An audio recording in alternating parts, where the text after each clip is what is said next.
Hi guys, আবার চলে এলাম একটা নতুন ভিডিও নিয়ে। তো আজকে একটু যাব গলসিতে খেলতে। তো ভিডিওটা তোমরা দেখতে থাকো। তারপর স্টেশনের উপর দিয়ে আমরা সব ছেলেগুলো মিলে চলে গেলাম 1 নম্বর প্ল্যাটফর্মের কাছে। তো এখানে দেখতেই পাচ্ছ আমাদের টিমের সব ছেলেগুলো দাঁড়িয়ে আছে। আর আমাদের বর্ধমান স্টেশনের ভিউটা দেখে নাও একবার, কত সুন্দর লাগছে। তারপর আমরা যেই ট্রেনটা করে যাব সেই ট্রেনটার কাছে আমাদের সব ছেলেগুলো মিলে দাঁড়িয়েছিলাম।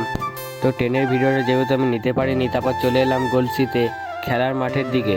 তো আমাদের সব ছেলেগুলো মিলে চলে যাই আমরা এখন খেলার মাঠের দিকে।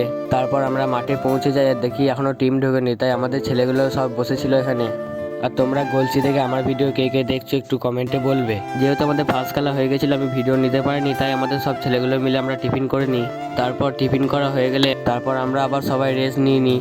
তারপর দেখতে দেখতে সেকেন্ড রাউন্ডে খেলাও শুরু হয়। তারপর আমরা সেমিফাইনালে হেরে যাই। সেমিফাইনালে হারার যন্ত্রণাটা একটা ক্রিকেট প্লেয়ারই জানে। তারপর আমরা রাস্তায় হাঁটতে হাঁটতে যাচ্ছিলাম, তাই এই দাদার একটা মোটর ভ্যান দেখতে পাই। তো আমাদের সব ছেলেগুলো মিলে চেক করলাম। তারপর আমরা চলে আসি খানা জংশন স্টেশনে। খানা জংশন স্টেশন থেকে কারা কারা আমার ভিডিও দেখো একটু কমেন্টে বলবে। তো আমরা বাড়ি যাই, আর তোমরা আমার চ্যানেলটা একটু সাবস্ক্রাইব করে দাও আর লাইকটা করতে ভুলবে না। তো দেখা হচ্ছে আবার নেক্সট ভিডিওতে।